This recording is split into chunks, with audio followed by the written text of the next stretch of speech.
Good morning, New Direction family and guests. How excited are we for week 4 of Global Missions Month? All month long, we have been learning about God's mission right here locally and abroad, and we are grateful to have our friend and dear sister in the Lord, Dr. Yolanda Montgomery, back with us here, founder and CEO of Zoe Ministries. So today, the focus will be called to compassion, reuniting hearts to serve the anti-human trafficking movement. And Yolanda has been with us here multiple times, and her presentation is always convicting and empowering, but also we want to warn hearers that it can also be difficult. So just be mindful to those who are listening to this podcast today that there may be some subjects that can be triggering. I want to share just a little bit about Yolanda. Yolanda is a registered nurse, having worked in labor and delivery and the NICU. She earned a bachelor's degree in organizational leadership and management from Regent University in 2004. Then graduated from Liberty University with a master's in human services and counseling. Yolanda attended the University of Maryland, earning a certificate in working with survivors of violence, trauma, and torture. In 2022, she completed a doctorate program for counseling and trauma from Liberty University. Yes. Yolanda served as a member of the Delaware Human Trafficking Coordinating Council and co-chair of the Victim Services Committee from 2015 to 2017. She currently serves on the Governor's Council as the state's victim services advocate, as well as the Interstate Compact for Juveniles. She has assisted in the passage of legislation since 2014, trained more than 15,000 professionals in the last 12 years, and is currently working on building the infrastructure in the state to serve minors who have been trafficked. Yolanda has served as founder and executive director of Zoe Ministries, Inc. since 2012, when the organization received 501c3 status. For the past several years, she has spent her time engaged in the prevention for youth, public awareness, professional training, and education to bring the reality of trafficking to the forefront in Delaware. Besides Zoe's 3 current programs, the organization has received licensure from the State of Child Care Licensing and is actively negotiating with DFS to open the state's first and only therapeutic residential program for trafficked girls aged 12 through 17. I'm always impressed, and one of the reasons why I chose to foster at-risk girls was because of Yolanda. So thank you for that. Let's pray. Father God, we thank you and praise you that you are a God who sees those who are unseen, that your heart burns for those who are marginalized, who are taken advantage of. God, you see them. And so today we are grateful that you continue to bring people who you have charged their hearts with movement and mission for those who are unseen. Father, thank you that we have an opportunity to learn, convict our hearts, challenge us in the places where we should be challenged, that we should be reminded that our mission is not for our own comfort, but to bring you glory and to share the gospel. But that requires that we get our hands and feet dirty sometimes, God. And so today I ask that you would help us to see, help us to hear, and have our hearts burn for what aches your heart, God. We thank you and praise you for Yolanda's obedience. And even today, we thank you for her desire to come and share. Lord God, thank you that we can be on mission right where we are every day, at the gas station, at the grocery store, taking a walk in the park. Father God, give us eyes to see, and then urge our hands and feet to move with compassion. Father, we thank you and praise you. In Christ's precious name, amen.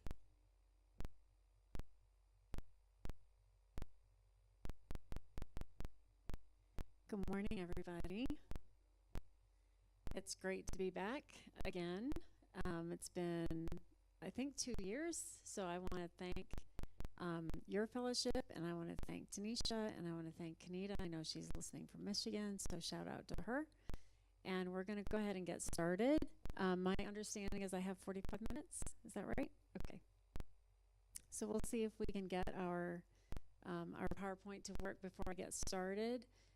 The most important change in my life since I was here last is I became a Montgomery.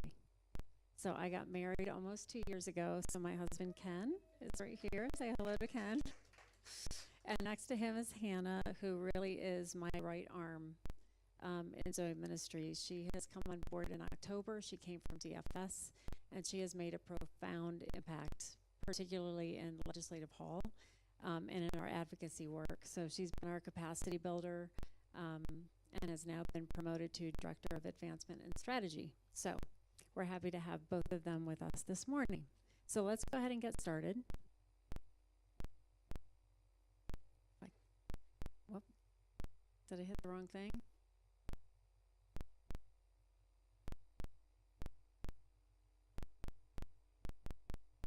There we go. So today we're going to define human trafficking. We're going to look at how perpetrators recruit their victims, where trafficking might occur, and how traffickers use different methods to control their victims.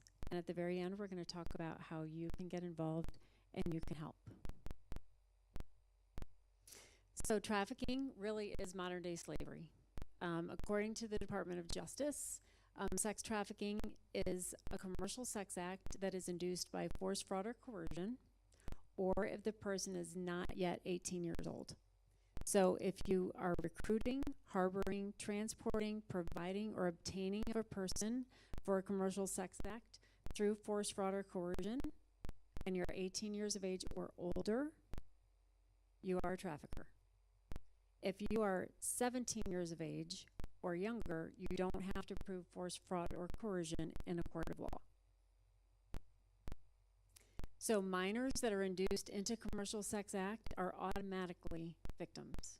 So when we talk about a commercial sex act, we're talking about anything of value in exchange for any sex act. So it can be pornography, it can be videos, it can be pictures, it can be multiple sexual acts, or it can also not just be for money, it can be for drugs, for a place to stay, for food. One of the young ladies that I spoke with said that the cheapest that she ever was sold for by her mother was a carton of cigarettes and a Pepsi.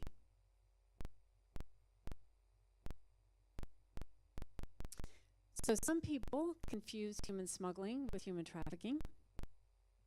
Smuggling is a violation against the border. It's based on transportation. You have to cross over a state line or a country line.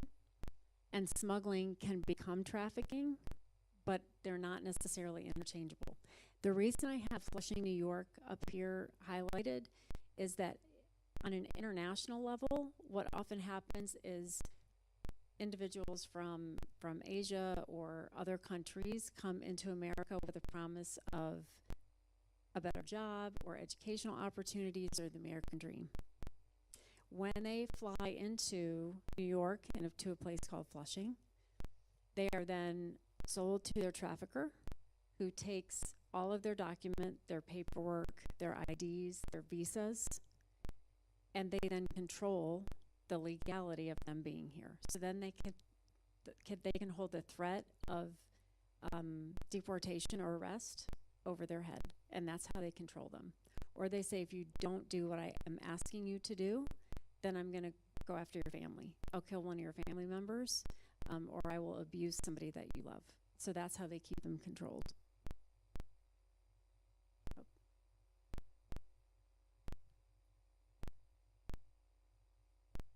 Let's go one more. So trafficking is exploitation-based. It's not against a border. It's a human rights violation against a person. So no movement is required. So we have parents, grandparents, aunts and uncles trafficking children out of their own homes without even moving out of their house. And we'll look at how that happens a little bit later.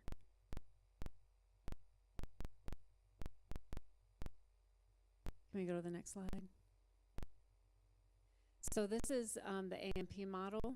These are all the different actions, the means, and the purpose. This is what the Department of Justice uses to define trafficking. So oftentimes people ask me, what is the difference between prostitution and trafficking? According to the Department of Justice, the difference is force, fraud, or coercion.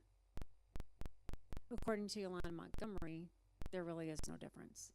Because I have never met an adult prostitute that, first of all, didn't start off as a trafficked minor. And I've also never met an adult prostitute that has not had some form of force, fraud, or coercion in their daily life. Sex work is not work. So let's look at the causes of trafficking. Poverty. There's a lot of youth with voids in their lives.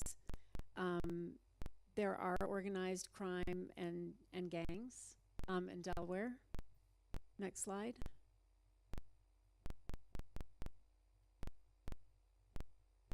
Homelessness. When youth are kicked out of their homes, particularly the LGBTQ plus community, they often are on the streets and find themselves having to engage in survival sex in order to live. Folks that are marginalized or outcast, addiction. There's a very strong link to addiction with trafficking, and the fact that women and children naturally tend to be more vulnerable is also a cause. There's been a huge lack of awareness in this state. When I started in 2012, there was no awareness. There was no legislation, there was no discussion, there was no professional training. And I was told by Department of Justice and Attorney General's office that this didn't happen here. We don't have this problem here. So there are 25 different types of trafficking that you can see here that are identified by Polaris. They're the national sort of watchdog organization on human trafficking. And today we're going to focus on massage parlors, escort services, and online exploitation. Now keep in mind there is labor trafficking in Delaware as well, but Zoe Ministries focuses on sex trafficking, specifically with that of minors. So this is a global map that shows the activity in the world. The United States is the #1 consumer of child sex trafficking in the world. In this country, it is a $32 billion a year industry. It is the second largest criminal enterprise that we have. It has surpassed weapons. It is second only to drugs. And drugs and weapons you sell one time and make a profit, but a human body you can sell over and over and over and over again.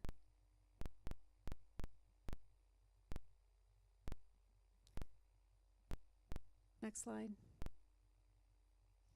So the hotbed in the United States is the I-95 corridor that goes right here through Wilmington. So this map is a heat map put out by Polaris, and they hold the 1-800 number that I will give you at the end of this presentation. When you suspect trafficking, you're supposed to call the number. They put a little red dot on the map for every actual or suspected case of trafficking. And there is so much red over the state of Delaware, you cannot even see it. Next slide. So what creates a real issue with this is that in the entire country, this study showed that Wilmington, Delaware is the #1 city in the nation for registered sex offenders.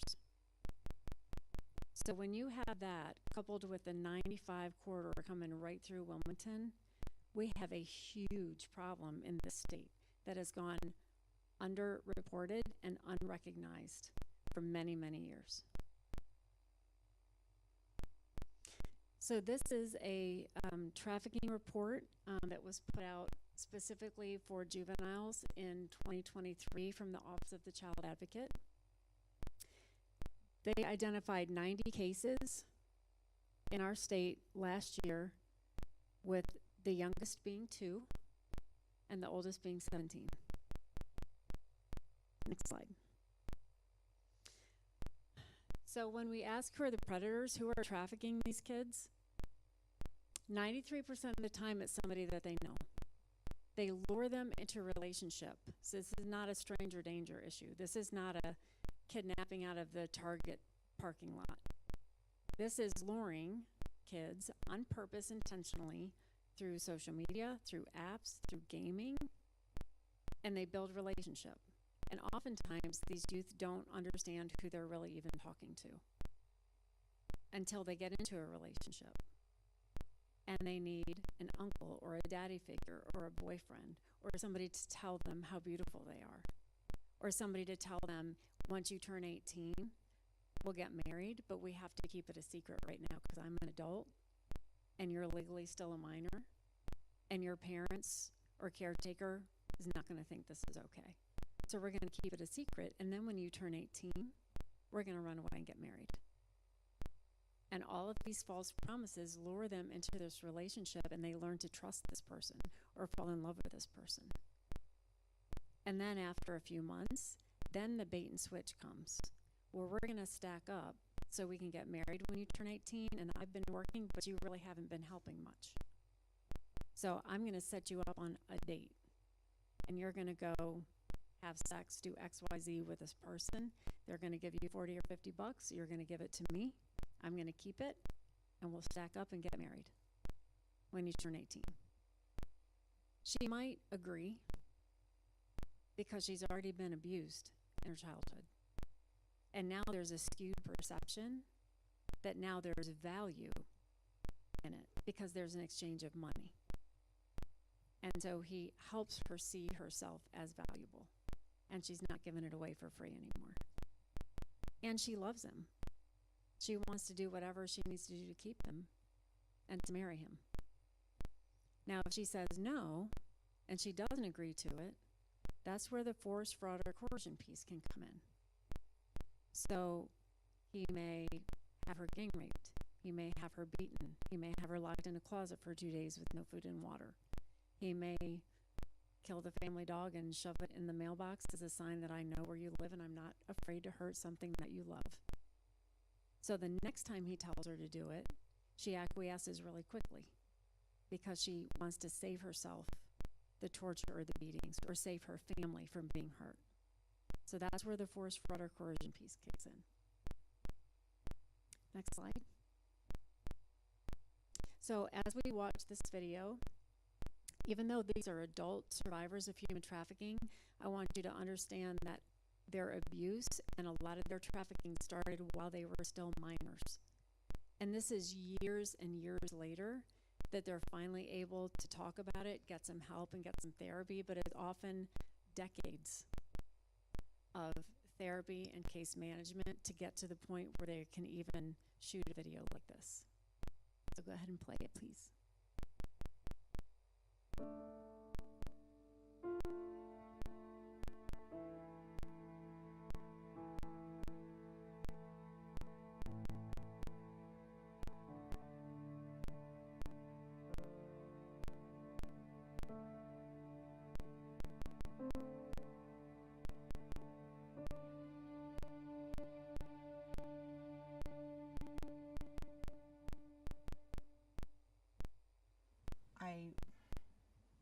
I was just walked into it, I guess. The dancing, just, hey, all you have to do is go in there and take your clothes off. And I was there 2 weeks working before I met my pimp and left with him. Blackout drunk.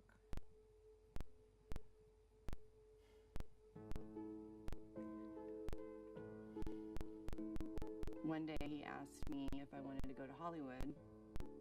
And I mean, what young girl doesn't want to go to Hollywood, right?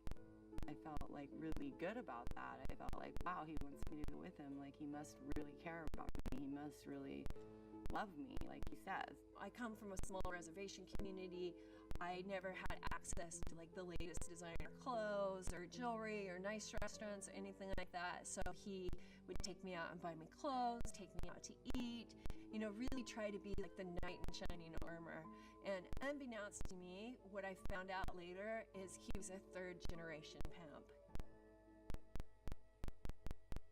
I wasn't in the life right away. I met my husband, and that's when I really started to know more about it, because his dad was a pimp and his mom was his hoe. With that family, they feel like it is more appropriate for a woman to take care of her man. Then it was just like them brainwashing me and putting this in my head that I have that one thing that every man wants, and that I could sell it and make so much money super fast just for this one thing that I have as a woman. We found some guy on Craigslist that said he was doing swimsuit modeling. We went the first time, just did the swimsuits, and then they told us about, you can make more money if you take your top off, if you take your bottom off. For a few years, I started answering phones, so I was the one that you would call the escort service, legal in Las Vegas, and set up dates for each lady, and building friendships with each one, hearing their stories. I seen what was more like a movie rather than reality. I understood there would be adult film activity. I mean, it was being an adult film model. And I thought, all right, I'll just do this and then I'll go back home and graduate and nothing will come of it. That turned out a very big company that just put not my face, but another part of me on their front of their website, like the day after I graduated high school. So I started asking the girls, let me go on these calls with you when I get off. And I eventually just talked my way into coming on some of these calls, and it was like seeing the backside of the movie I was watching. The phones ring nonstop, and the door becomes a revolving door.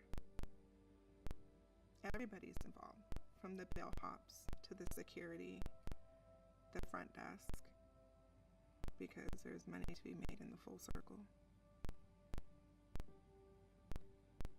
I saw a lot of the girls that were in the same house as me start doing scenes with like 20 guys, or scenes with really aggressive men and worse and worse stuff, and I kept saying, I don't want to do that, I don't want to do that, I don't want to do that. And after a while, I wasn't getting as much work.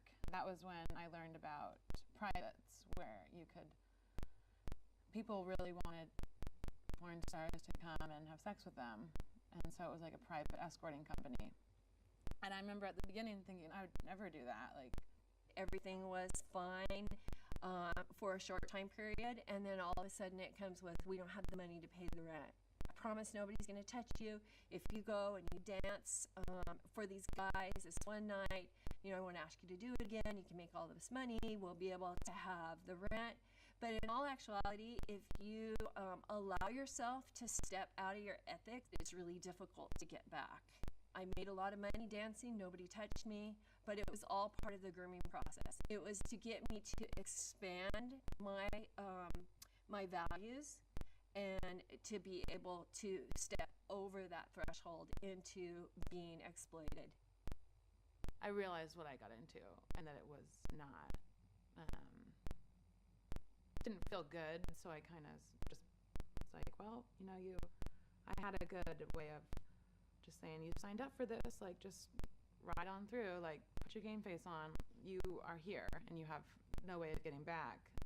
Every chance that I got, I would tell my husband, I don't want to do this anymore, I want to leave, I want to go, and he would tell me, so you're going to leave and let another woman take care of your husband? That's what he would tell me. That's how he would get me to stay.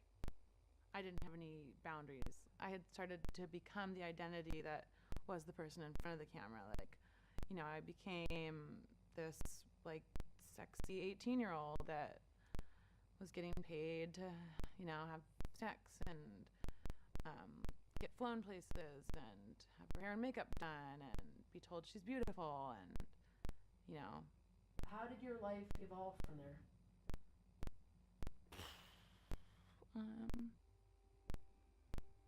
Sorry. It just got pretty ugly. And pretty, I was just ugly and lonely. He made me think it was my fault. So, I was taught that my body is it's a vessel. It's something that you hold close to yourself. It's like the most precious thing that you can have, or that a woman can have, is herself. And my husband just had me giving it away. I don't know why I'm different. What made me not be like all my other friends who had the same experiences and came home and ended up getting married and having careers. I'm not dumb, but I was so desperate for somebody to want to be around me and want to be with me.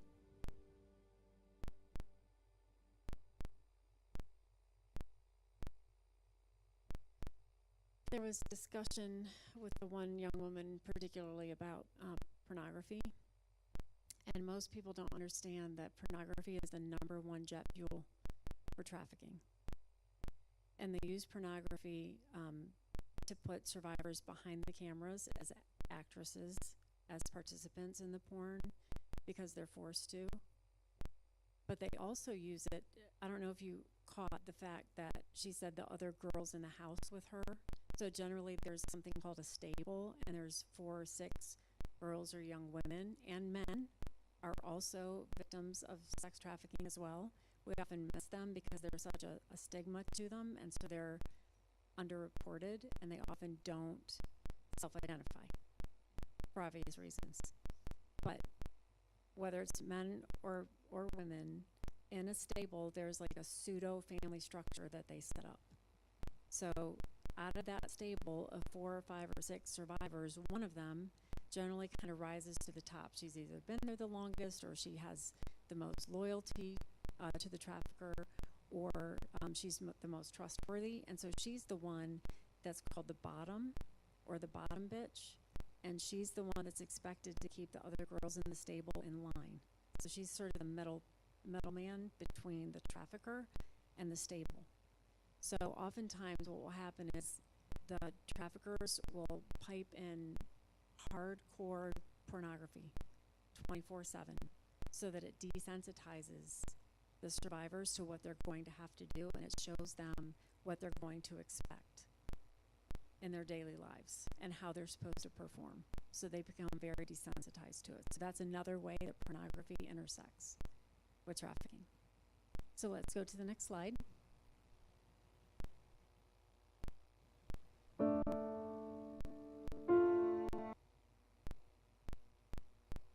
So if we look at the populations who are at risk, youth that are involved in child welfare, DFS, juvenile justice, and foster care, kids who are runaways or homeless, the LGBTQ plus community, persons with disabilities, minorities, and those who have limited English proficiency.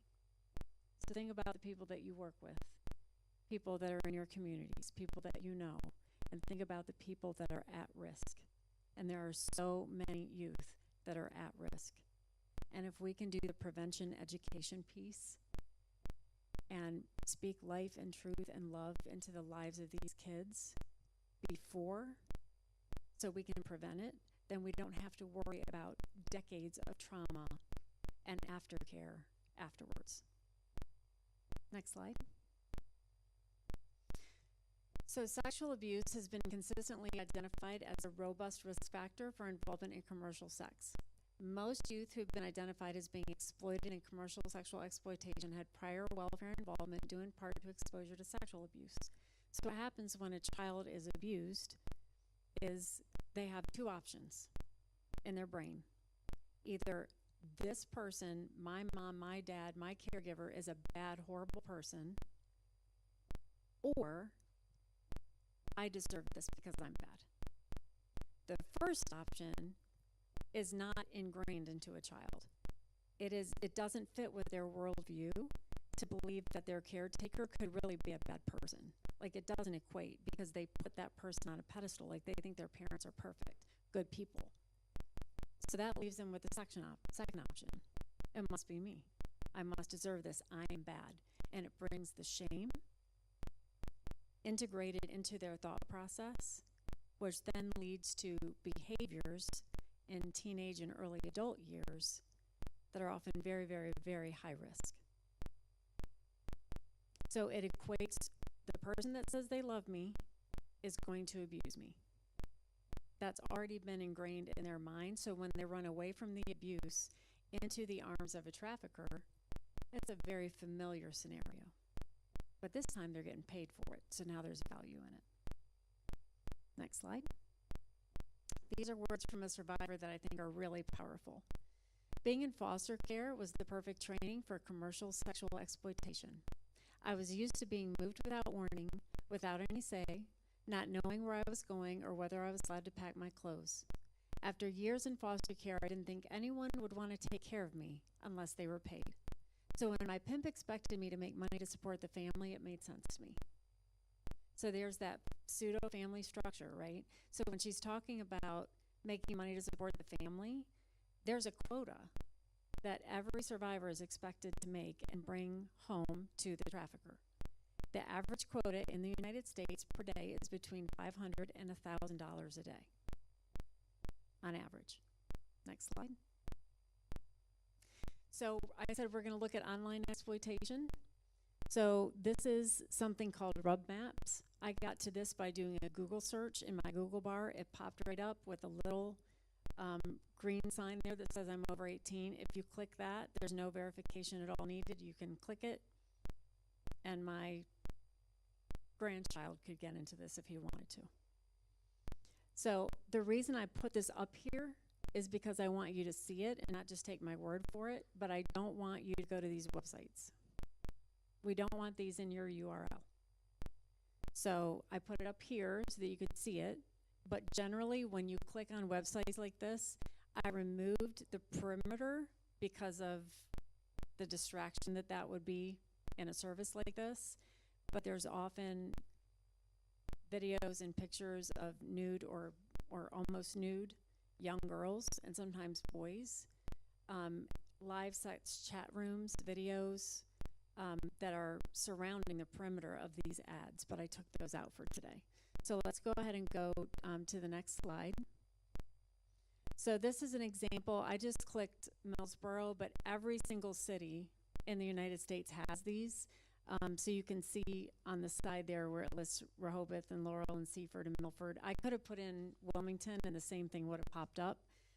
But it basically shows you all the different venues that look like spas that are actually used for trafficking activities. So they're a cover-up for criminal activity, but they might look like aromatherapy spa or foot massage. And once you know what you're looking for, you'll spot them up and down Route 13, up and down Route 1, without even having to go to a website. They're often like maybe a small brick building that has an open flashing sign at 9 or 10 at night, or might have bars in front of the windows or the doors, or you don't see people going in and out. It's a spa, but there's no activity in and out the door. People park in the front, walk in the back. So there's a lot of different types of these venues. But a lot of times they're either in a strip mall or they're a small one-room brick building kind of by themselves. So you can see the dollar amount per hour, which should be a red flag, because you don't go in and get a massage and pay by the hour. You pay for the service. You pay for a pedicure or a manicure or a certain kind of massage, but you don't pay by the hour. It also, most of them say Asian massage because most of the women come from Asia and they're middle-aged and they are sold in Flushing, New York, and then they are put in these spas for 2 or 3 weeks, and then they are shuffled between New York and up and down the 95 corridor. They end up in Delaware for a couple weeks, and then they pack their bags at 2 or 3 in the morning and leave under the cover of night and go to another spa, because there's often 3 or 4 or 5 spas that are involved in the same trafficking ring throughout the state. So on the very edge there, I don't know if you can see it to the right, it says newest review. So there are sex buyers that will go to these places and then leave reviews about their experiences. So let's go to the next slide. So if you click on that, next slide. This is an example of a review. So up at the top, it says parlor type is storefront, time of visit afternoon, paid house is 60, down the extra tip is 40. That's for the happy ending. So when you walk into a spa like this, and like I say, Hannah and I went into a spa like this and we wanted to get a massage, you can go in and get a legit massage for $60 and walk out. No harm, no foul. But if a man walks in there and this woman has to meet her quota, and that man knows why he's coming in there, and it is not for a legit massage, the last 10 minutes she will offer him a happy ending, and that can mean several different services for different amounts of money. But that happy ending and the initial $60 goes to the trafficker at the end of that session. She doesn't keep any of it. And most of the time, the sex buyers don't know, they don't understand that that's what's happening. They think, well, she's a grown woman offering me sex, and I'm a grown man, so why not? Nobody's holding a gun to her head. Well, not right then. But there was the threat of force, fraud, and coercion if she doesn't meet her quota. So this provider's name is Annie. They have a 5-star rating where they rate ethnicity, age, height, weight, eye and hair color, hair length, breast size, whether or not they have implants, and their sexual organs. And then their sexual services are also rated. Let's go to the next slide. So if we look at their quota, and they can get $100, most of the time it's 30 or 40, and sometimes they don't even get paid.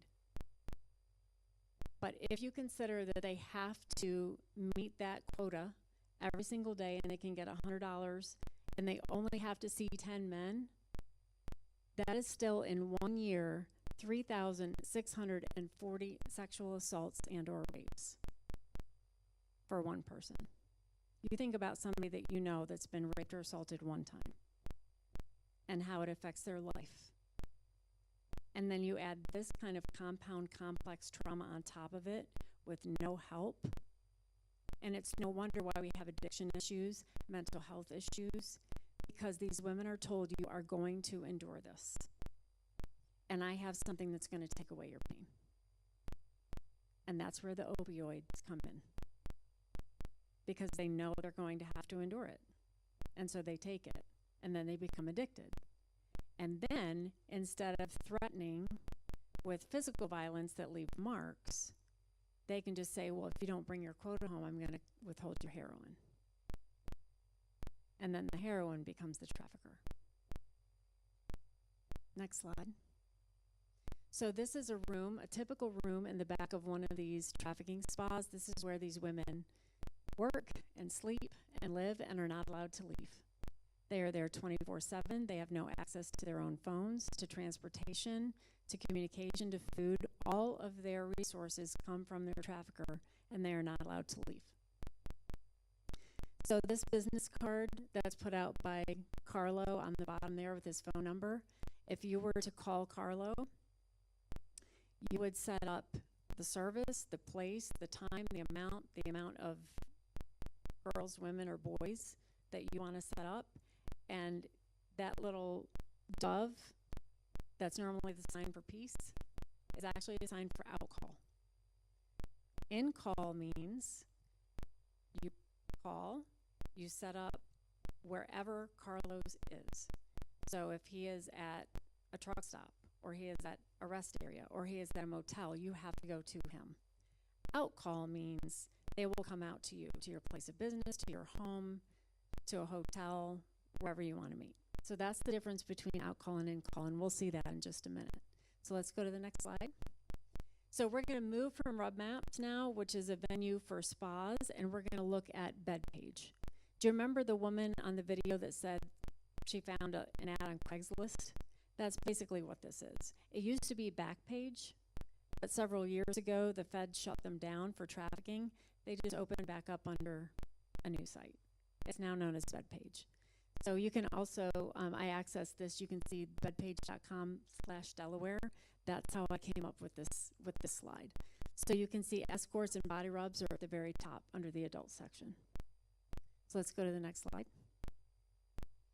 So these are examples of ads for buying girls and women, usually young girls, for sex, boys as well. And you will see that it has like West Manhattan or Panama. However, this is Delaware. So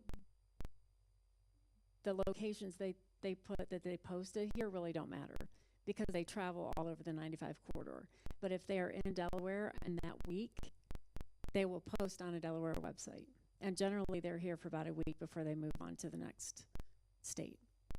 But you will see often where it says petite, student, new or new in town, that's code words to say these are girls and they're young and they are for sale. Next slide. So again, these are the types of pictures that are all over these websites. There are pages and like dozens of pages of these under Delaware, and they're new posting every hour or two. Next slide. So we need to talk about apps because cell phones and social media is a huge issue in trafficking and with youth. And youth often, because their brains do not develop until they're 25 years old, when they're teenagers, they don't have the capacity to think with their frontal lobes, which is where consequences and like our rational logic comes from. If I do this, then this might happen. They haven't developed that yet. And everybody does social media. They put pictures out, they put their life story out, all of their issues, all of their problems, so that traffickers who are scouring those sites know exactly what that kid needs. And that's the basis that they form a relationship in. So these change all the time. There's constantly new apps. One of them in particular is the calculator app. It's up in the upper right-hand side. But if you're a concerned parent and you're scrolling through your child's phone and you're looking at their apps and you see a calculator app that looks, pretty benign, what they don't realize is that that calculator app has a 4-digit code that the perpetrator and the child alone know. But when you punch in that code, it opens up private chats and videos and pictures that only the perpetrator can access, and the parent's going to shoot right over top of that app because it looks like a calculator. These perpetrators are very, very clever. And our kids are way smarter than we are on these smartphones. And they know how to get around stuff. They know how to get around blocks and filters. And the perpetrators know that. Next slide. So I look at everything through a trauma lens. And if we compare it to the trafficker's gain, and they have to bring $1,000 a night in every single night for a whole year, and it doesn't matter what time of the month it is, that doesn't mean you get to stop work. But if there are 4 girls in a stable, and each one is bringing in $365,000 a year, that's almost $1.5 million annually tax-free. That's why there's such huge money in this, off of 4 alone. That's why there's so much corruption in this country, because there's big money to be made here. Next slide. So let's look at who are the traffickers. And I wish I could tell you there was a profile, but there isn't. I wish I could tell you there was an MO, but there isn't. It can be absolutely anybody. It can be somebody coming in from another country. It can be somebody in this country. It can be males or females. We have females who are traffickers as well. We have 16-year-olds, quote, pimping out their 12-year-old cousin or sister in exchange for drugs or money. It can be family members, intimate partners, acquaintances. There's diverse social, economic, ethnic backgrounds. It can be absolutely anybody. It can be a 90-year-old grandmother. It can be a 13-year-old sibling. There is no profile. Anybody that wants to exploit somebody else based on their own greed. That's the only thing that they all have in common. Next slide. We're going to go past this slide because we don't have time for this one. So remember I talked to you about the difference between prostitution and trafficking, and you heard on the video they often use the word pimp, but it was a trafficker. So when we talk about force, fraud, or coercion, we're going to look in this case that happened in Maryland several years ago, the difference, how it started out as prostitution, which it often does, and then it turned to trafficking. So Maryland State Police say they rescued 2 women being held against their will for prostitution. The women were 20 and 25 years old, and one of them sent a text message on Sunday to her family for help, who called the police. Then they arrested a 33-year-old male and a 23-year-old male on counts of trafficking, kidnapping, false imprisonment, possession of heroin. The women told police that they initially agreed to have Anthony arrange clients for them. That's prostitution because they're adults. But he beat one of them on Sunday and threatened to kill her. Force, fraud, or coercion. So oftentimes sex workers who claim that they want to be a prostitute and they want to pay for their college classes and they want to get a new car for a year or two and then they're going to stop, it often starts out this way and then goes south very, very quickly, and it turns into trafficking. Next slide. So these are examples of brandings that are typical with trafficking. The traffickers brand their survivors for 2 reasons. The first one is the obvious psychological manipulation. I own you, you can never get away from me, you are my property. The second reason they do it is that if they do go get help or they run or they're able to escape somehow and another pimp or gang finds them, they know who to return them to. Next slide. So it can be anywhere on the body. It's often the name of the gang or the name of the pimp. Next slide.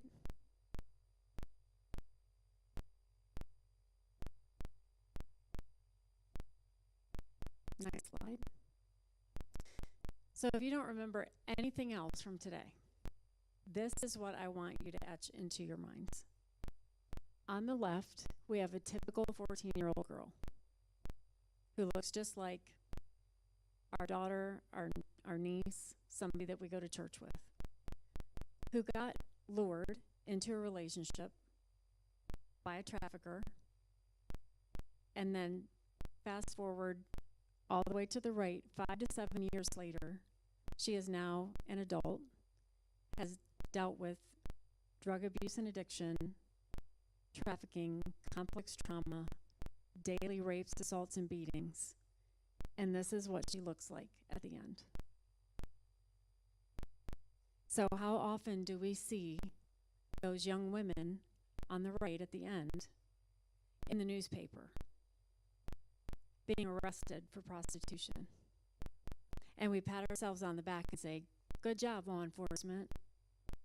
Let's get those whores off the street and keep our communities safer.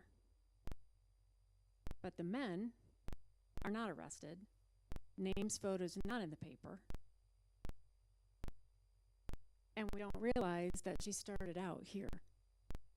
No woman, no girl dreams of that life. Doesn't happen. They fall into it. It gets bigger than their ability to stop it. And they are then controlled.